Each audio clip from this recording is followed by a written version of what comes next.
Eu sou Mário Persona e essas são as respostas que eu dei aos que me perguntaram sobre a Bíblia. Às vezes uma maneira de aprender é pelo contraste. Então, da mesma maneira como nós vimos essas mulheres que serviam ao Senhor Jesus com seus bens, as mulheres que eram submissas a seus maridos, as mulheres que a gente sempre lembrar de Maria, né, de Maria, mãe de Jesus, ela é mencionada uma última vez em Atos 1. Não é mais mencionada depois de Atos 1. Não existe a doutrina mariana, que muitas vezes querem insistir, né? Ela não existe nas cartas apostólicas. Mas nós vemos que Maria foi escolhida por Deus, cumpriu a sua missão de trazer ao mundo o Filho de Deus, foi obediente, foi fiel, mas daí ela sai de cena, porque daí entra em cena aquele que é o astro principal da história, né? Deus não permitiria que uma mulher, por mais piedosa que fosse, ofuscasse a pessoa do seu filho, do seu ministério aqui na Terra. Mas quando nós aprendemos um pouco mais, já na doutrina dos apóstolos, estamos aqui nos evangelhos, a igreja não foi formada ainda, a igreja seria formada em Atos 2, aí nós teríamos as cartas dos apóstolos ensinando as igrejas, as diferentes congregações de irmãos nas diferentes cidades. Porque a igreja ela só era identificada pelo local. Então, a igreja que está em Corinto, a igreja que está em Éfeso, a igreja que está em Gálata e assim por mais. E assim por diante.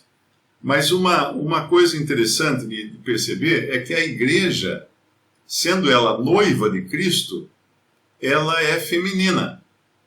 Ela é uma mulher. A igreja é uma mulher. E não permito que a mulher ensine, nem exerça autoridade de homem, mas que esteja em silêncio. Porque primeiro foi criado Adão, né? Depois Eva, e Adão não caiu em transgressão, mas Eva, sendo enganada, caiu em transgressão. Então a mulher, ela não ensina. Não permito que a mulher ensine. E agora isso vai ser um choque para você. Você que veio do catolicismo romano, ou do protestantismo, ou do evangelicalismo, sempre aprendeu que a igreja ensina. O que a sua igreja ensina? A minha igreja ensina isso, isso e aquilo. O ensino da Santa Mãe Igreja, essa é a linguagem católica, né? A linguagem dos padres. Nossa Santa Mãe Igreja ensina, Aí entra o ensino da Santa Mãe Igreja. Agora a Bíblia, a mulher não ensina. Nós não aprendemos da igreja. Nós aprendemos dos dons dados por Cristo à igreja. Quem ensina são os homens. São os homens. Os homens no sentido de varões também. Porque a varoa, com todos os atributos que ela tem, com toda a gama de possibilidades que ela tem de trabalhar na obra do Senhor, de servir o Senhor, o ensino de doutrina está fora da lista. Mas ela ensina as crianças, ela ensina o Evangelho. Ela anuncia que Cristo veio e morreu. E ressuscitou. Como o Senhor Jesus mandou Maria, anunciar aos outros discípulos, né? Mas não ensina. É diferente ensinar e você comunicar alguma coisa, dar uma notícia, por exemplo, né? Ensinar é você sentar e abrir e destrinchar a coisa. Então, quando você vê hoje um monte de mulher aí em púlpitos ensinando, o nome disso é desobediência ou ignorância, né? Porque às vezes ela aprendeu assim, coitada. Nunca explicaram para ela que ela está desobedecendo a Deus. Mas eu vi gente se converter com a pregação da pastora lá na minha igreja. Sim, claro, mas ela se converteu com a pregação da pastora? Ou ela se converteu porque da boca da pastora saiu a palavra de Deus quando ela leu a Bíblia? É pela palavra que nós cremos. É o Espírito Santo que pega a palavra de Deus independente de quem pregou, e faz isso, traz vida para uma alma. O argumento de que porque a pastora pregou e gente se converteu, então vamos escutar as jumentas lá de Abraão, de Balaão, né? De Balaão, porque foi uma jumenta de Balaão que o advertiu. Então vamos abrir uma igreja, colocar uma jumenta lá na frente e ficar esperando ela profetizar. Porque Deus usou lá aquela jumenta. Mas era Deus por trás daquilo numa situação muito específica. Então, sendo a igreja a mulher feminina a grande derrocada do testemunho cristão na Terra, foi quando uma mulher assumiu a posição de preeminência. E agora estou falando de Babilônia a Grande, que representa a cristandade na Terra. A Babilônia é a expressão da cristandade corrupta, a noiva que não era noiva, porque Cristo virá buscar a sua noiva.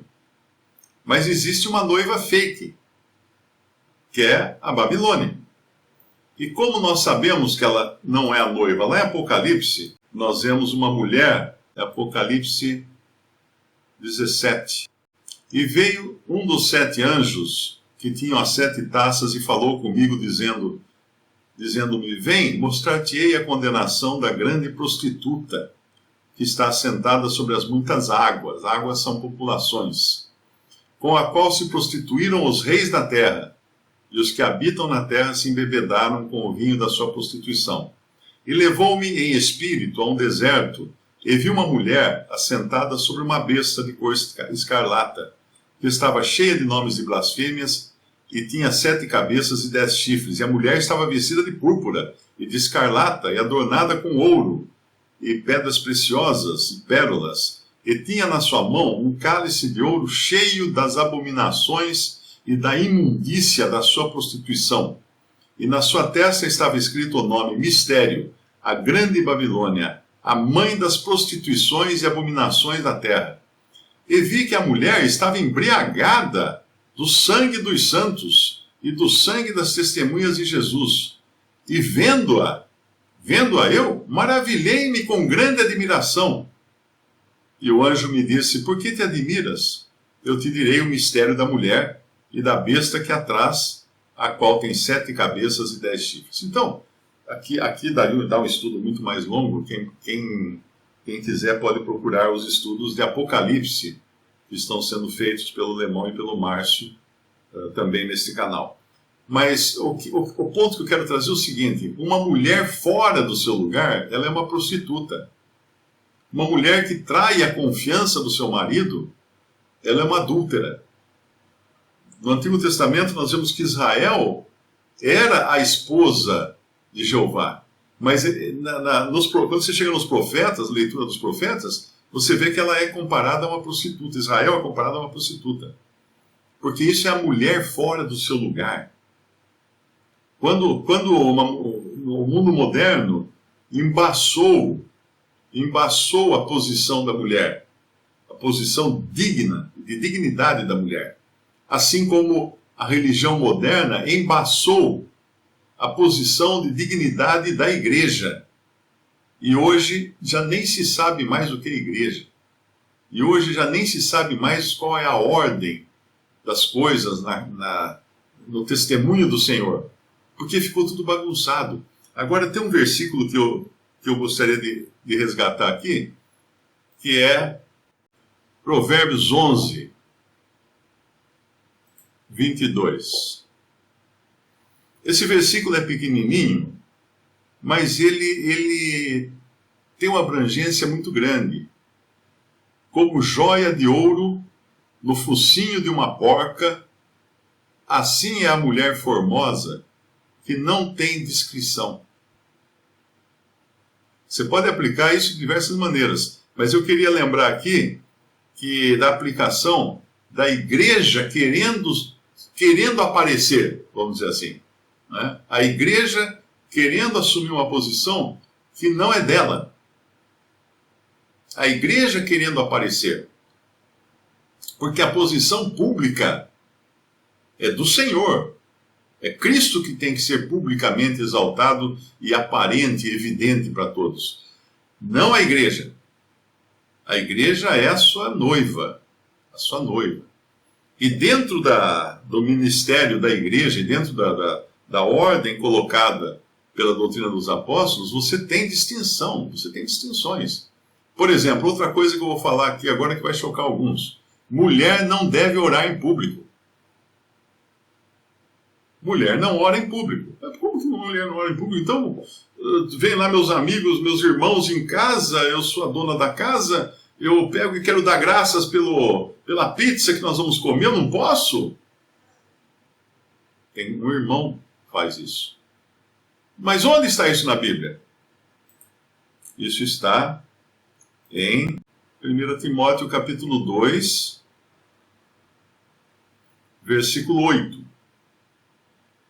Aqui diz assim: quero, pois, que os varões, onde está escrito homens aqui, não é no sentido de seres humanos, hein? No original aqui, o significado desse homens aqui é varões, no versículo 8. Quero, pois, que os... Deixa eu achar aqui a palavra. Aner. No grego está aner. Quero, pois, que os varões orem em todo lugar. Então é função do varão orar em todo lugar, levantando mãos santas, sem ira nem contenda. Esse levantando mãos santas não é necessariamente ficar fazendo assim que nem nas igrejas neopentecostais. Não. É simplesmente revelando que eles têm mãos puras, né, separadas para Deus. Sem ira nem contenda. Agora, versículo 9. Que do mesmo modo as mulheres se atentaviam em trajes de honesto e etc. E mais adiante no versículo 10 vai falar assim: mas como convém a mulheres que fazem profissão de servir a Deus com boas obras. Então, a maneira de ler isso aqui, olha, quero que do mesmo modo as mulheres se ataviem com boas obras. Isso é enfeite da mulher cristã. As suas boas obras é o enfeite dela. A gente vai lá para a primeira carta de Pedro, muita gente lê e fala assim: a mulher não pode usar frisado no cabelo, não pode, né, melhorar o cabelo, qualquer coisa assim. Não é isso que está falando lá.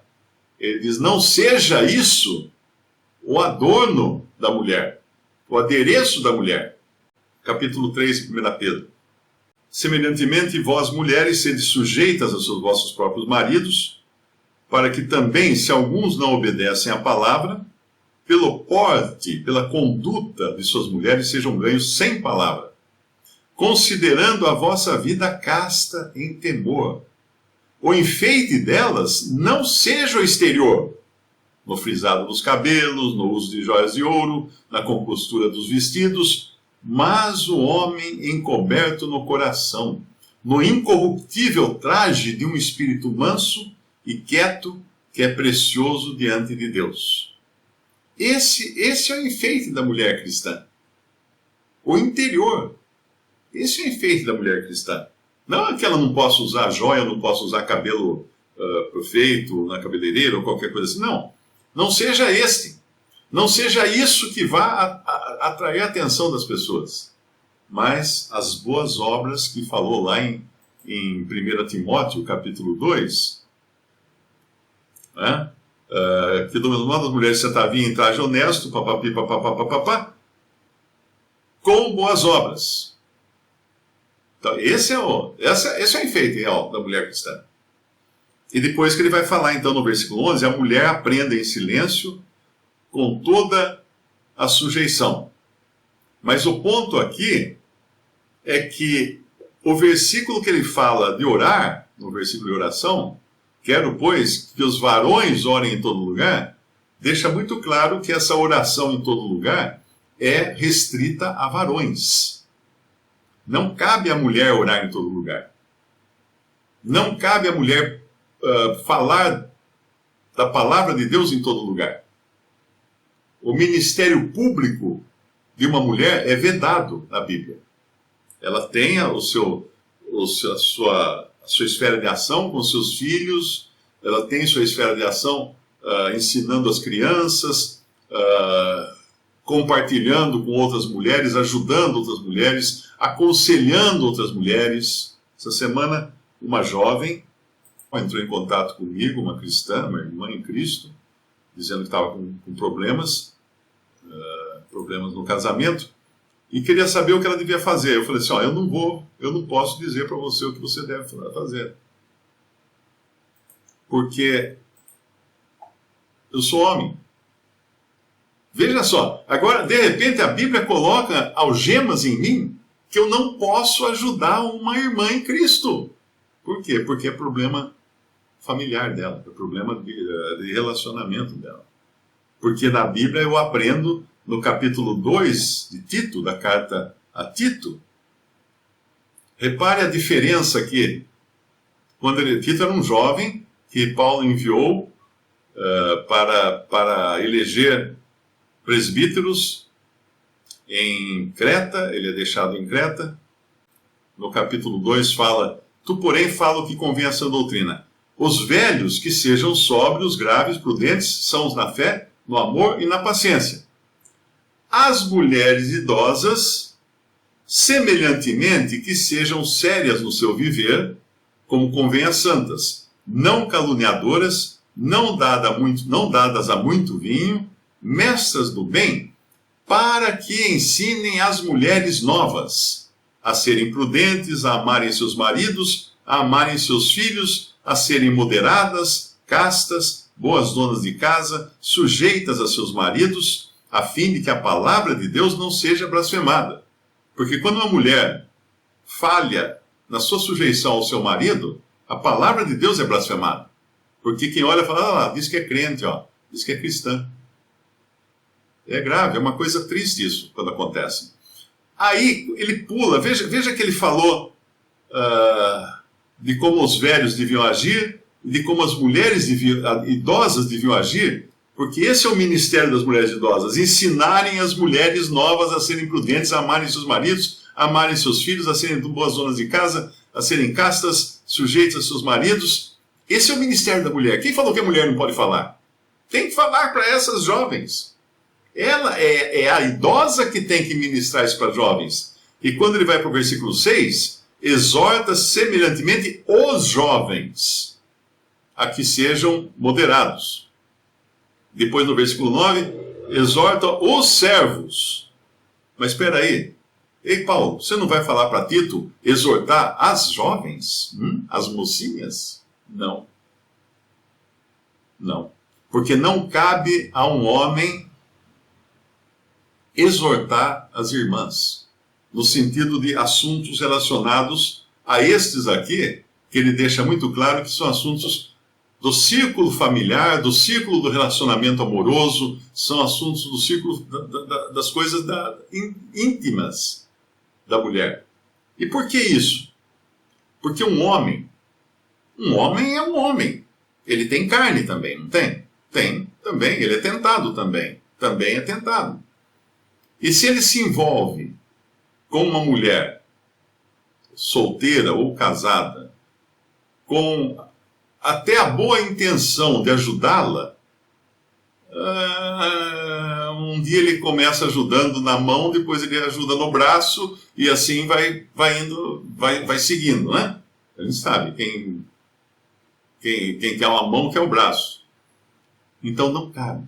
Aliás, um grande número de adultérios, de pastores, é porque chega lá uma irmã atribulada, triste, sofrendo, ele leva ela para o seu gabinete, fecha a porta e aconselha essa irmã e acaba criando um relacionamento afetivo com ela.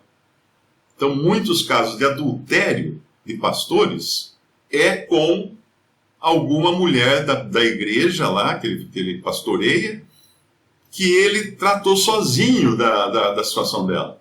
Ele nunca deveria ter feito isso. Ele teria que ser ele com a esposa. Ele com a esposa ajudando essa irmã.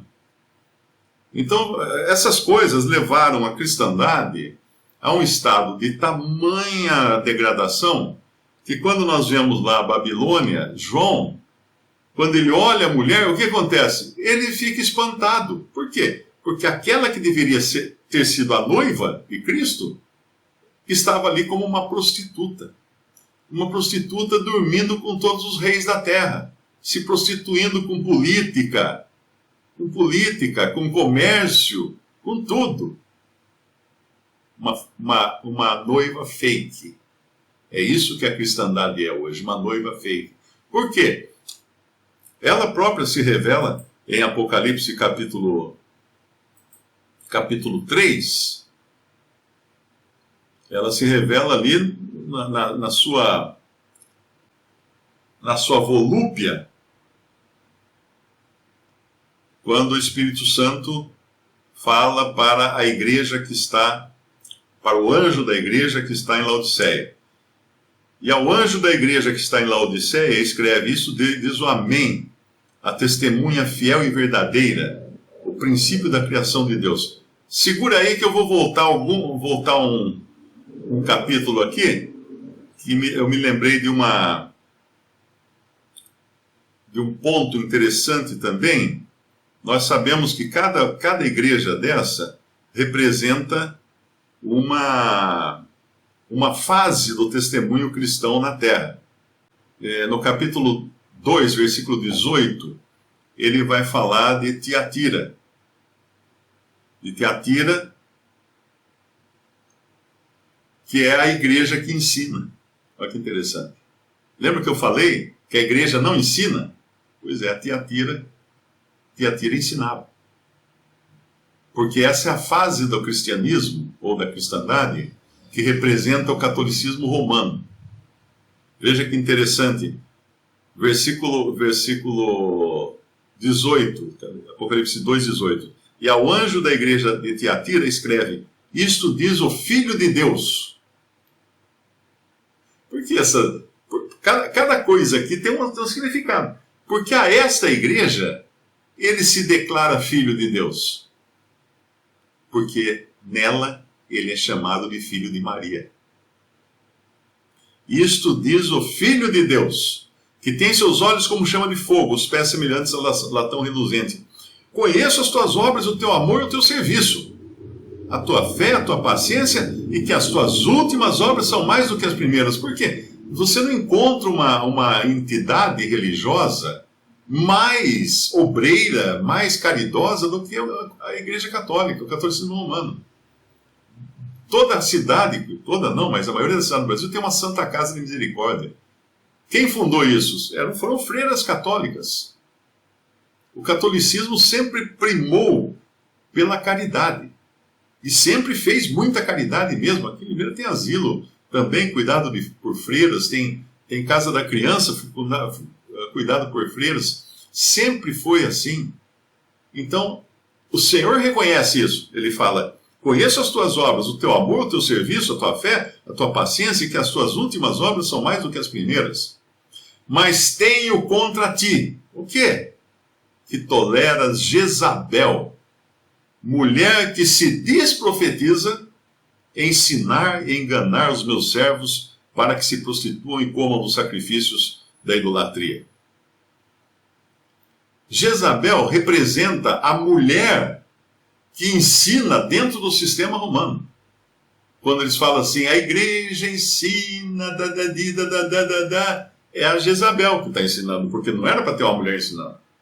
Não era para ter uma mulher ensinando. Mas voltando lá então ao nosso capítulo 3, quando eu falei de Laodiceia, no versículo 14, o anjo da igreja que está em Laodiceia escreve: isso diz o Amém, a testemunha fiel e verdadeira, o princípio da criação de Deus. Se Tiatira era o período do catolicismo romano, Laodiceia é hoje a última fase da igreja na Terra.